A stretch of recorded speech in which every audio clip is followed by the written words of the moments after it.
Good afternoon. Let's quickly go. I want to do a couple of, I'll do a week ahead and then a couple of quick announcements before we start with questions.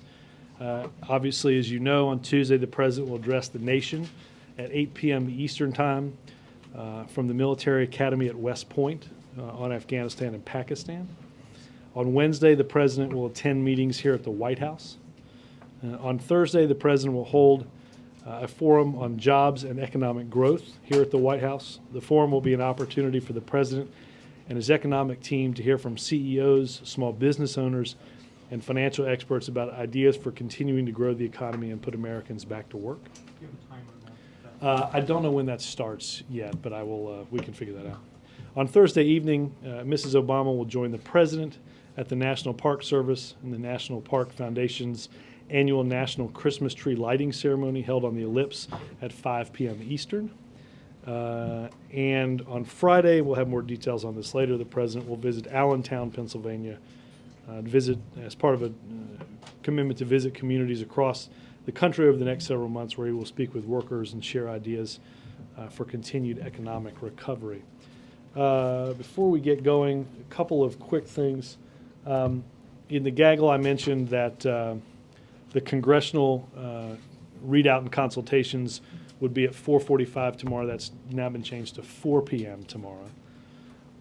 Let me add that before the President spoke this morning with President Sarkozy of France, he spoke with Danish Prime Minister Rasmussen. The President and the Prime Minister consulted on the upcoming Copenhagen Climate Change Conference and the President's participation on December 9th.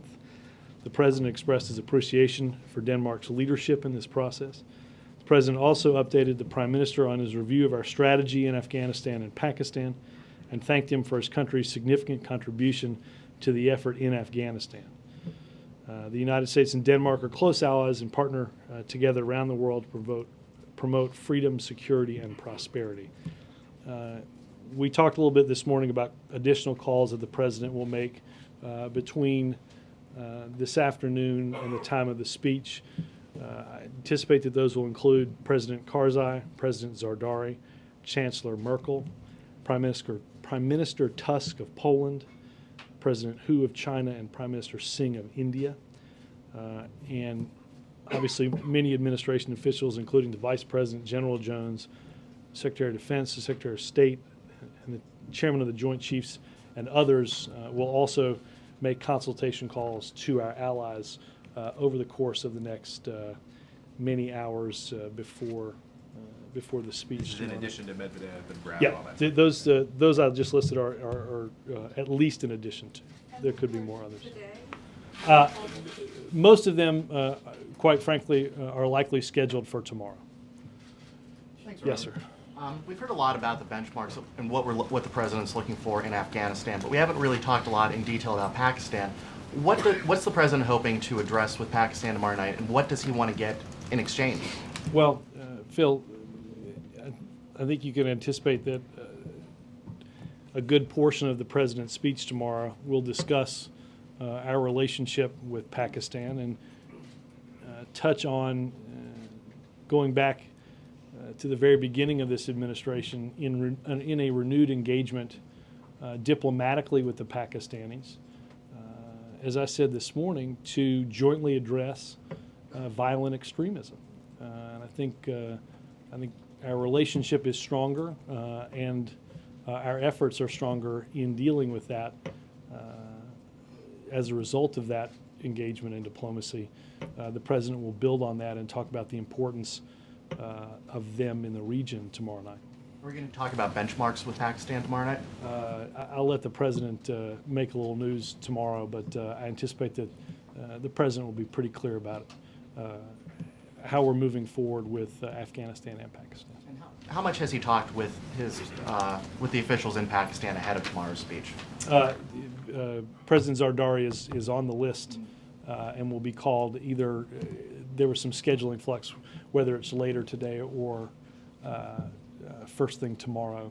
We'll have some clarity on that in a little bit. But in coming up with what he's going to say, how much conversations took place? Look, I think I don't remember the last time, or don't have it in front of me, the last time the President spoke directly with with President Zardari, but I know that many of the national security team, Secretary of State Clinton visited not too long ago, and others have made trips to Pakistan and throughout the region to strengthen our diplomatic ties. Can I just follow up? Let me go get a couple here first. Yes, sir. Thanks, Robert. How specific tomorrow will the president be about an exit strategy? And how specific will he be about costs? Well,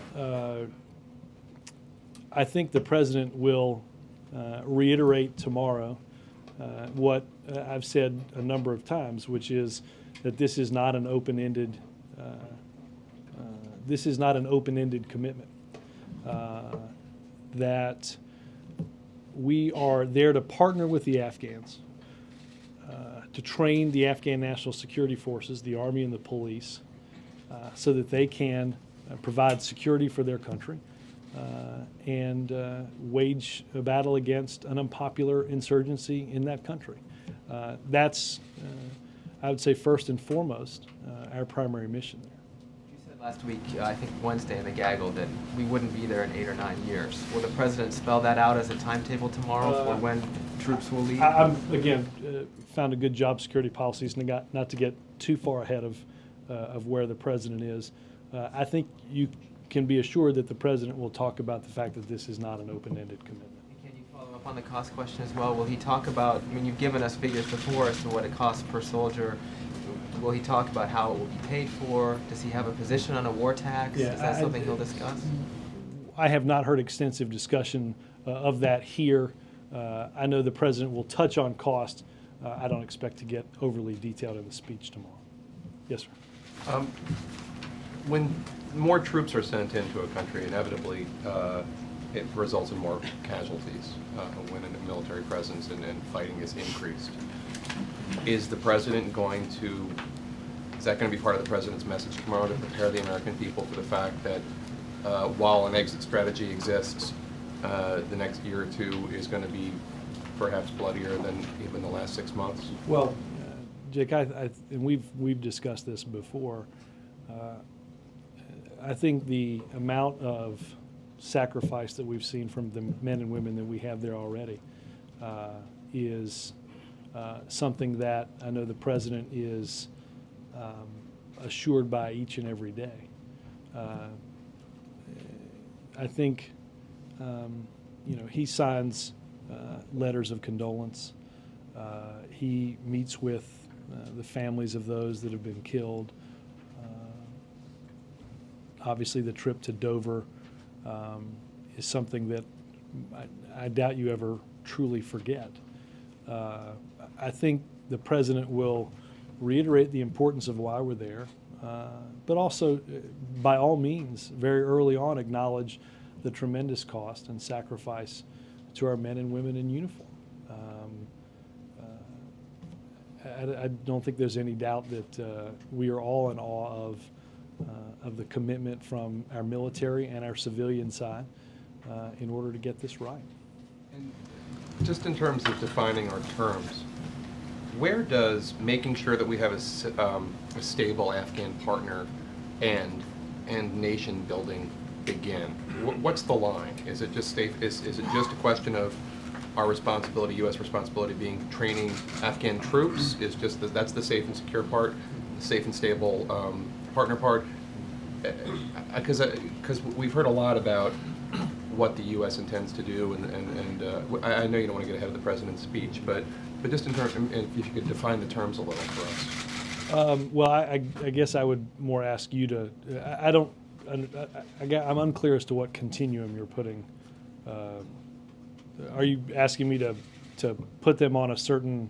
Well, the president has said Right. about the new strategy that it's important that we have a secure or a stable ally Right. in the Afghan Well, government. and a partner that is, and a partner that understands, as the president directly told President Karzai in a telephone call in the Oval Office, that it is time to turn. It's time for a new chapter in our relationship as it relates to corruption and improved governance, in order to address the security situation, not just through training and security force needs, but also, look, it's hard for civilians to go in and improve areas. It's impossible that aren't secure. So I would say this is all part of what has to be a partnership. And I think anybody would tell you, Jake, that and I've said this, and I think, quite frankly, you've seen this from Democrats and Republicans in Congress.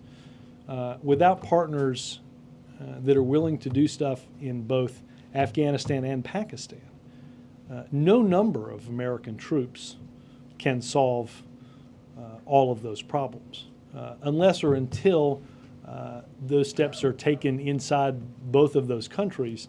Will we see a change in the security situation? So a stable partner means a partner that is willing to have its own troops step up. Well, It doesn't mean a thriving democracy. It doesn't mean Right. a great economy. It doesn't mean Well, look, I think schools for girls first or and human foremost, rights. It first means- and foremost, we have to have a partner that can identify, recruit, retain a security force and a police force that are able to take an improved security environment and eventually hold that area. Once that area is cleared, that area then has to be held. Ultimately, the strategy will be to transfer the security responsibility of an area to the Afghans. That is a big part of what you'll hear the president talk about tomorrow. But that's what we want from the Afghan government. That's I would say that's a big part of it. Yes.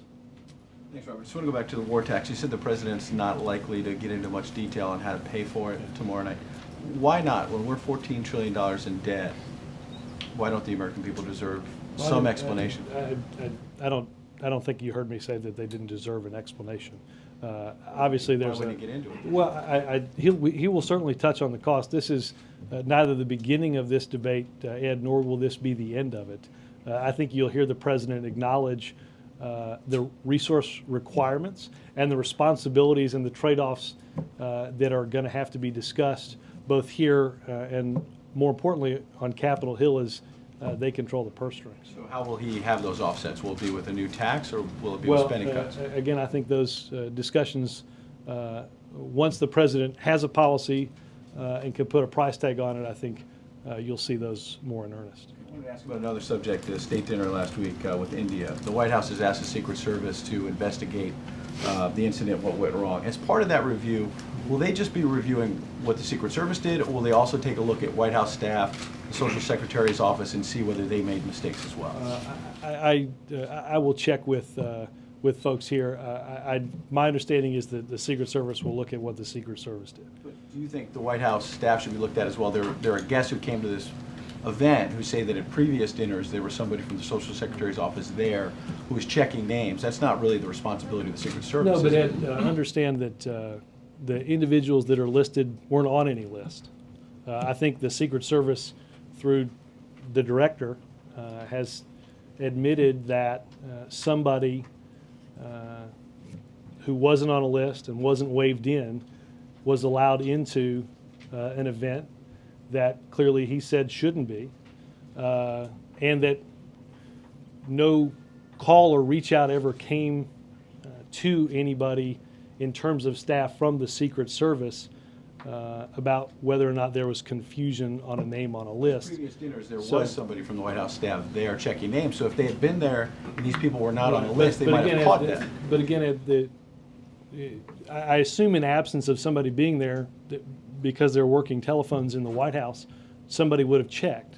That again, I think the focus of the investigation at this point is on the fact that that name wasn't on a list, that name wasn't waived in, but that couple got into the White House, and I think that's what the Secret Service is rightly focused on in their security investigation. Follow up, please, on that. Normally, in the past, before this administration come, there was always a checks and balances type of system at that gate with the social office as well as the I think Secret that's what Service. Ed just asked. That's what I'm saying, Okay. and you're saying. It was a follow-up or you were, go ahead, I'm sorry. I didn't mean to interrupt. again, there's always been a series of checks and balances. And if there was a concern from the Secret Service, they would always relay it back to, it was a back and forth between the social office and the Secret What I'm Service. saying, what I said But to Ed let me was- finish, please. No, well, let me, I think the question was asked, so let me just reiterate my answer.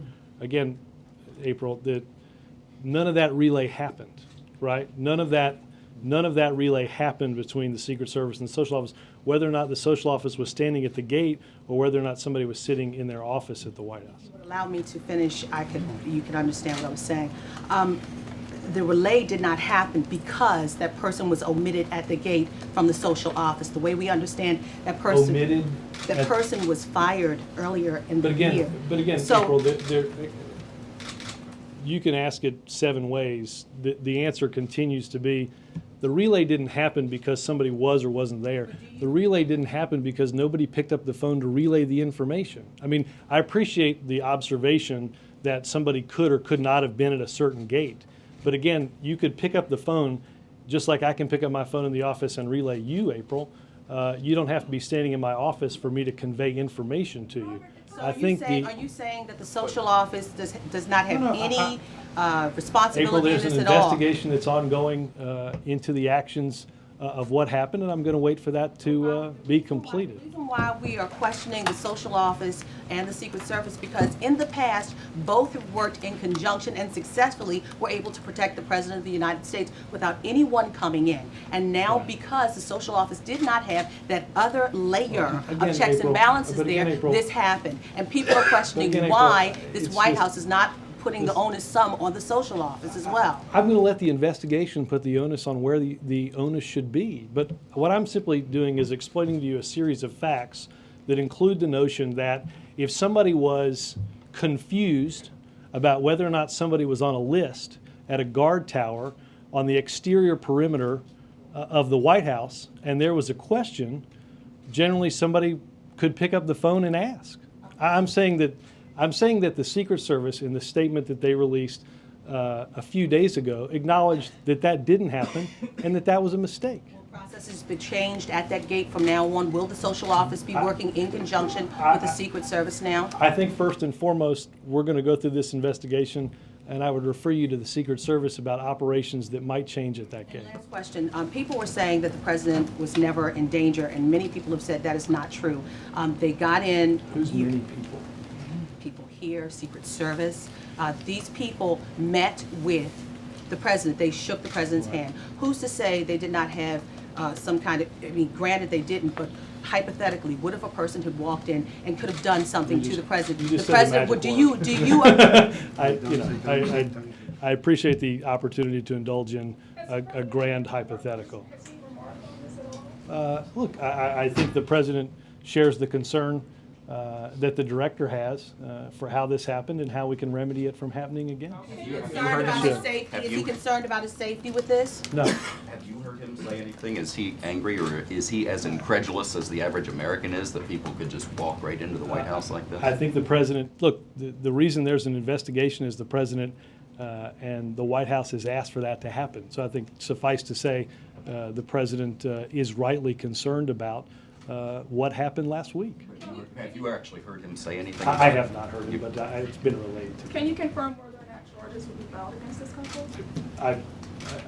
That is not a power bestowed on me as the press secretary. I know according to media reports, they've been interviewed by the Secret Service. I think that's a decision that would be made by the Secret Service and the United States Attorney in that area. Robert, just to follow on April's question. Well, April's question was followed and. Right, and so yes. I'm Okay. a triple follow. Okay. The social office Unassisted. knows that list inside and out. Presumably, if someone from the social office had been at the gate, they would have overheard the couple. Can you refer me to the follow-up answer that I gave to April would've- and the follow-up answer? No, listen to me. I understand, but Cheryl, They would have overheard the couple announce themselves and would have not, they wouldn't have required a phone call. It wouldn't have, they But- would have flagged it right away. Would it if not the make couple wouldn't sense? have come, it wouldn't have required a That's phone true, call. too, but I it mean, happened. I understand, and generally when people have questions, Cheryl, when you have a question, April, when you have a question, I don't have to be there in person to answer your question. despite the fact that you may announce your question, generally you can pick up the telephone and reach me right there in my office. A procedure that somebody could do sitting at an exterior perimeter gate in the White House, just as they could sitting in the briefing room or in one of those All offices. I'm saying is obviously the Secret Service didn't have questions, they didn't relay a call, but a second layer of checking. Leaving would- aside the fact that that didn't happen, how did, yeah, I think that's, They may not have gotten Chuck, it. I'm gonna get, Are you concerned, or is the White House going to do what's necessary to make sure the Secret Service is not scapegoated here, and that there could be responsibility for this at the White House? of course, that's why there's an investigation, Chip. But you seem Sure. to be steering the blame toward the No, Secret Service. No. Well, understand, I'm simply reiterating for the 3 questions that I got on the same subject, what the U.S. Secret Service put out on this last week. Chip, I have walked with and been next to the Secret Service for the 2.5 years, virtually every single day that the President has had the valuable and brave protection of the United States Secret Service. Nobody is more thankful for that than the President as well as the country. The President has faith in the Secret Service, always has, and that's not about to change. Can I Chuck. change the subject for a second? We'll go to Chuck and maybe somebody will.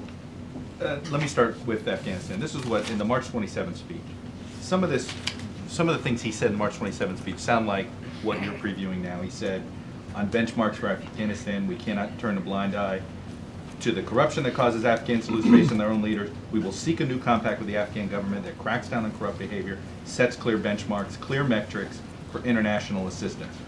He said, going forward, we will not blindly stay the course. Instead, we will set clear metrics to measure progress and hold ourselves accountable.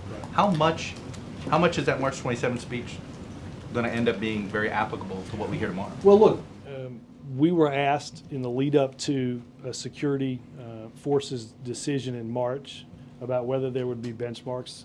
That answer then was yes, and the answer now is yes. Obviously, as it relates to... Benchmarks changing, essentially, or did we I not don't finish think- setting the benchmark? No, we finished setting the benchmarks, but again, we're again, not to get ahead of what the President announces, but I think there'll be some new wrinkles to what we're doing.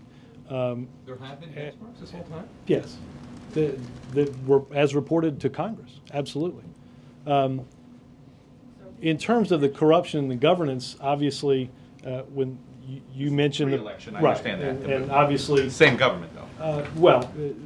somewhat up in the air as of the middle of August, right? But I guess the thing is that what is going to be different about what he says than from what he said on March 27th? It's just like you just had new wrinkles to some of this stuff? I'm gonna let the President outline what the mission is going forward and discuss in depth the benchmarks that will go along with it. And can you get into is the President going to try to simultaneously assure folks that we're going to withdraw troops in a timely fashion and let allies know we're there for the long haul? How do you strike? Is that a balance he's going to try to strike? Well, I think nobody should underestimate the commitment of a president that has thus far doubled the number of American men and women on the ground in Afghanistan.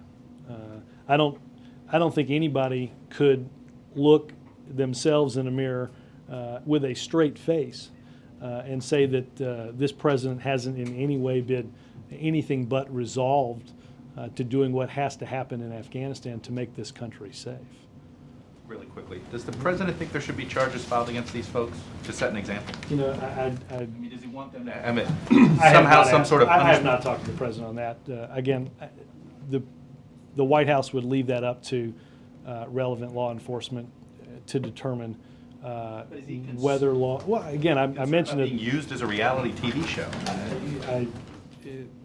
I think the concern goes greatly beyond the Real Housewives of D.C. But yes, Jonathan. I love that we've spanned the gamut we've gone from Afghanistan, now I just said the Real Housewives of D.C. You said. I know, it's a commentary on my life. You understand?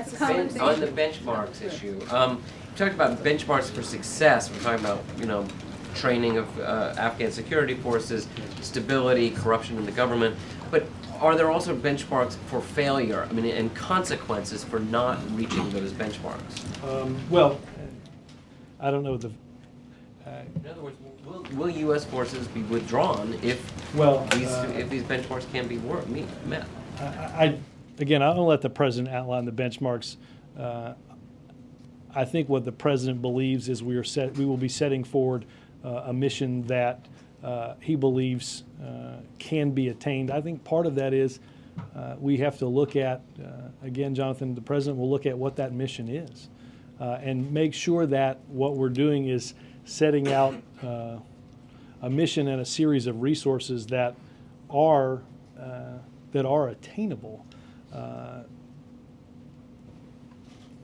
As I mentioned to Chuck a minute ago, there are now twice as many forces there than were there just a year ago. I think what the president has to do clearly with the American people is let them know that we now have what's needed there to accomplish what that mission is, rather than somehow assuming that we could do that with half of what is there now. One quick housekeeping question. The reporters who are going up to West Point tomorrow with the press, with the president, or not with the president, with the press charter, will have a whole lot of time up there. Are there going to be briefings up there, or are there anything available to us? I think we will do a briefing by phone that will allow you, if you're on the press charter or not, to take part in. And I'll double check. Tommy mentioned that to me earlier. We're not going to miss that area. No. We'll make sure that I think it's all been scheduled around, so logistics work. Yes, sir. Robert, wondering why foreign leaders are being briefed on this before relevant members of Congress, and what the difference is in the briefings that the foreign leaders are receiving from members of Congress. I mean, I think obviously when the president sits down with Congress tomorrow afternoon, he will go through a series of detailed decisions that he has made and has been relayed to the chain of command. In terms of briefing our international partners, understanding that ISAF is an international entity, made up obviously with a big valuable contribution from the United States, but when the president talks with the French, the Germans, the Danes, and others, it is because they are valuable partners in this mission. I don't believe that. I don't believe that I know that nobody is going to get a briefing that's ahead of what the president tells members of Congress of the American people. How direct of a message is he going to have tomorrow night for enemies in the region, for Osama bin Laden, for other al-Qaeda leaders?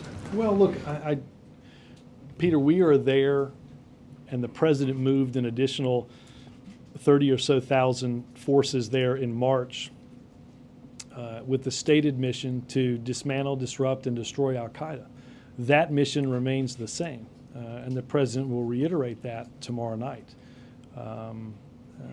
and discuss actions that we can take in that region to address violent extremism. I think obviously that'll be a healthy portion of the speech. And Robert, was Mr. Orzog there yesterday when the president relayed his decision? The members that I read out in the Situation Room, I'm sorry, in the Oval Office and in the Situation Room, there were nobody additional to that. Would the plan be to submit an amended budget for fiscal 10 to pay for the ex-war? I don't. Or would it be put off till fiscal 11? Let me get better guidance on that decision, and we'll get a better sense of that once the president makes a decision. How are you going to handle it? There have been discussions. I don't have anything conclusive. Do you have a range of the war cost? Well, I think the rough math that we've used before is applicable for. 1 million per troop. Yeah, I mean, for 10,000 troops, it's $10 billion. That's the rough estimate of what I think people have been using both here and at the Pentagon. I get the sense, though, that, and may be wrong, that the administration just hasn't really figured out how it's going to pay for this yet. Again, I'm not going to get detailed into some of the discussions that have been had here. Roger, the costs of our involvement in Afghanistan, both in terms of our men and women in uniform, the health of the force, and what this will mean budgetarily, I can assure you have been part of this discussion from the very beginning. Major? Is the White House open or opposed to a war tax being talked about on Capitol Hill? Just yes or no? I haven't talked to anybody. I have not heard discussions about that, so I don't know. I don't know what the There have answer been to no that was. discussions that you're aware of here at the White I House? have not. I have not been involved in any of those, and I have not heard of any. No position one way or the other? Well, it'd be hard for me to gain a position whether if I haven't heard the talk of it. You told us this morning that the president's conversations with various international leaders is not to inform them specifically of what he intends to do. Is part of the reason that the president will hear from them commitments that they are likely to make that he can include in the speech tomorrow night to explain to the American people not only what the United States is going to do, but what international partners are going to do? Well, look, I think there's no doubt, again, reiterating what I said earlier, this is an international effort. This is not one country's problem, because terrorism does not affect just one country or, quite frankly, one region of the world. It affects London, it affects Madrid, it affects a whole host of areas. I'd refer you to NATO in terms of whether or not there are specific contributions or individual countries about specific troop contributions that they may make as part of this. As you know, there's a ministerial conference that Secretary of State Clinton will attend, I believe, on the 4th of December, and a Fourth Generation Conference in NATO that will take place on the 7th of December. Suffice to say, the President believes that this has to be an increased international effort to deal with this problem. And related to that, it may be that these conversations yield details the president can communicate to the American public tomorrow night. I mean, these conversations he's having with this variety Well, of look, international leaders. I've seen already reports today of British announcements. As I said earlier, the Australians committed a greater number of forces back in the spring when the president dedicated more American forces. So some of this has come as a part of the security buildup toward the elections. Some of this may come as new force contributions. You said the primary mission the president will talk about going forward will be training Afghan forces. There will also obviously be a combat mission. Well, there's no doubt that alongside. there will be, some amount of counterterrorism, and there'll be fighting back against the insurgency. That will go side by side. Sure. But Sure. I is mean, it still- is it fair those to say- efforts will continue. I Right, should but say. your primary mission, new primary mission will be of these new I forces. think there has to be a renewed emphasis on the training of Afghan national security forces. Again, we aren't going to be there forever. And we can't, and we don't have the resources, manpower or budgetarily, to be the primary, to be primarily responsible for the security of Afghanistan. Afghans have to be primarily responsible for that security through increased training, so that once an area is cleared or held, it can be transferred eventually to Afghans to do. On climate change, why is it a good idea for the president to arrive near the beginning of the climate talks negotiations as opposed to the end when the ultimate deal is going to be struck? And secondarily, does the White House have any evaluation or comment on this controversy of the hacked emails that suggest that some of the underlying science through some of the propositions put forward by climatologists may be in error or may have been altered in some way? Yeah, on the second part, I think Carol Browner addressed that last week. On the order of several thousand scientists have come to the conclusion that climate change is happening. I don't think that's anything that is, quite frankly, among most people in dispute anymore. In terms of when the president goes, obviously, we believe that progress has been made with developing nations the U.S. has made some progress with the Chinese and the Indians over the past couple of weeks. The president will travel to Oslo on the 10th and believed it was important to use this visit to help get us to the point of a deal, something that can take the type of action that scientists say need to be taken to stop and reverse climate change. I think the president believes that that a visit happening at the beginning is just as important as it would be at any point to getting that deal going quicker. I follow that one. Crashes. Could Is I it follow that possible- one up? Is it possible, I'll give you Robert, one that the second. White House could have done something more to assist the Secret Service to prevent that situation from arising? Again, there's an ongoing investigation. That the White House should have done more? I assume that's what the investigation will detail. Just a two-part. Just I only like when you two. go two-part. My son does that. How old is he? There are. Being- Are you aware? He's turning of- red. Are you aware of the list, the published list of 31,000 scientists who oppose this idea of global warming? I don't doubt that there And are. there's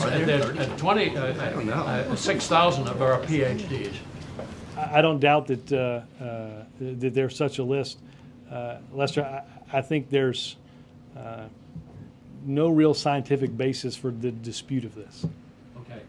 And the White House list of those attending the first state dinner listed, quote, the Honorable Robert Gibbs, White House Press Secretary. And my question, can you name any previous press secretaries who were given the title usually reserved for judges and elected political leaders? Speaking on background, as somebody intimately familiar with the thinking of the Honorable Robert Gibbs, I didn't say you're dishonorable. I thought it was. Did you come up with this? Was this your Yeah, idea? exactly. I write all those. Look, it was a flattering promotion that I'm sure the press secretary was quite honored to The have. president wanted this? He wanted this? Okay. Lester, I dare say that the president is quite busy doing a number of things. I seriously doubt he was proofreading the press release guest list, but I will double check on Thank you that. very much. Yeah. Thanks, Robert. Last night, in briefing his senior advisors on his decision, essentially it's closing the book on the internal deliberations that have lasted months over this. And there's been some sharp disagreements on approach. And I'm wondering, what is the president at all concerned about the morale of this group of advisors that came around and talked about this for months? There'll be some quote-unquote winners and losers in this. Yeah, you know, I got to say, Scott, I think that, and I know you all have an opportunity to hear from and talk to people that participated in what I think to a person would say were discussions that have made this policy better. I don't, look, I know there's a Washington game of trying to pick winners and losers. I think when people step back and look at what the president's ultimate decision will be, I think that everybody sitting in that room had a valuable contribution in making this a better policy for the men and women in our armed services, and quite frankly, for each and every American. I don't think anybody participated in this process thinking, if I argue something in the Situation Room and it's not adopted, that somehow I've lost. I think each and every person, I dare say, well, I won't say that, but I think each and every person helped contribute to making this a better policy for the United States. A quick follow, you have the commanding general in Afghanistan and the top American diplomat in Afghanistan who sort of publicly disagreed over approach. Is there concern specific to them? Can they get together and carry out whatever the decision may be? Without getting into what was talked about last night in the Situation Room, I think suffice to say that leaving that discussion last night, both of those individuals in Afghanistan and the president felt very good about our way forward.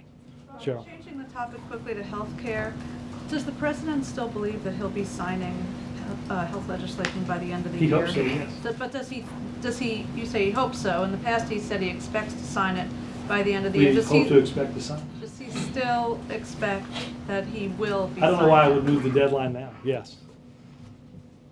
Mark. Robert, can I come back to the cost again? I just want to be clear about what the president's going to say tomorrow night, and maybe to ask it what he's not going to say. He's not going to say it's going to cost X amount, and here's exactly how I'm going to pay for Yeah, it. let me go back and see where we are in the latest draft of the speech in terms of the degree to specificity. I think the president will talk about and allude to the cost. I don't know if it gets down to the granularity of the exact dollar amount for each and everything. I think some of that will, Mark, quite frankly, some of that's going to depend on decisions that ultimately are made, logistical decisions that are ultimately made. Understanding that, but he's clearly not going to give us a plan for how he's going to pay for it tomorrow night, correct? I don't think that the intention of the speech is to lay out a lengthy discourse on that. But wasn't the president pretty scathing about the Bush administration's failure to do that with Iraq? No, I think I think what Mara just mentioned was this was something that was not contemplated as being part of the regular process of all this. We've talked about this before. One of the reasons that we're involved in a lengthy debate on health care is we've had a lengthy debate about how we're going to pay for an initiative of the president's. I anticipate that these are discussions that will be joined as it relates to other priorities as well, including the war in Afghanistan. Just two Afghanistan questions. One, what's your answer to the people who say, by stressing over and over again that this won't be open-ended, you're basically telling our enemies just wait us out and our erstwhile allies hedge your bets because we're going to be leaving? You know, that to me doesn't make any logical sense.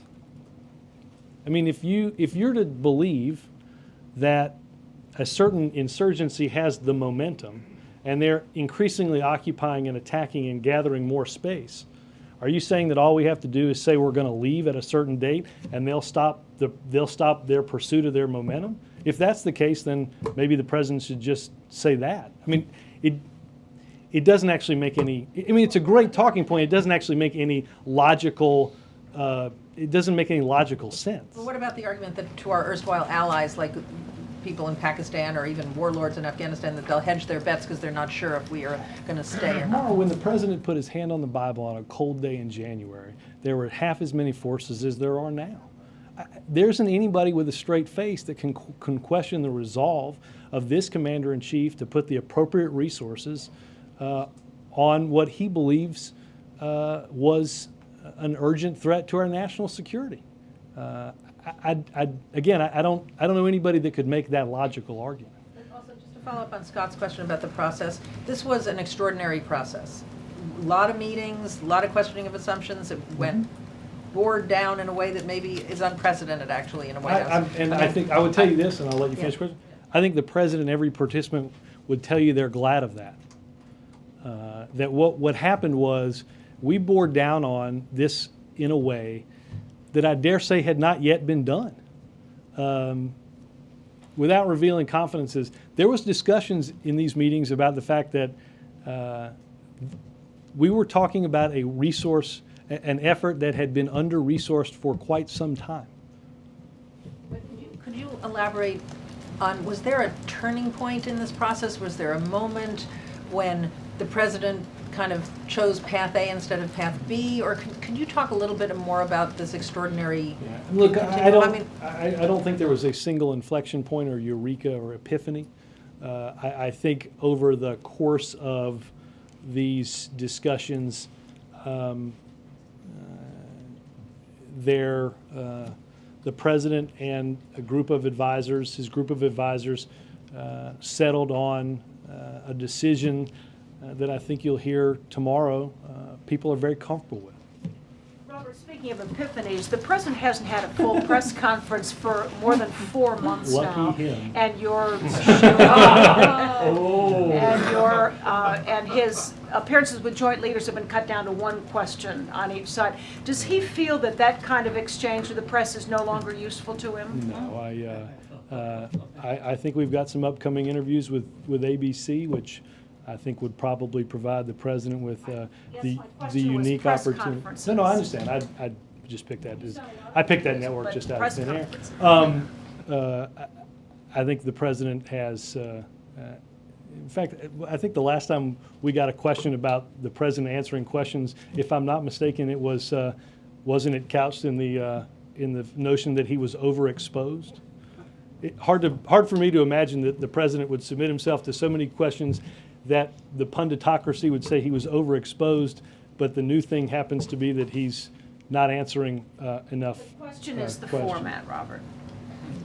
The president enjoys taking your questions and questions from reporters throughout this process, and I assume he'll continue to do so.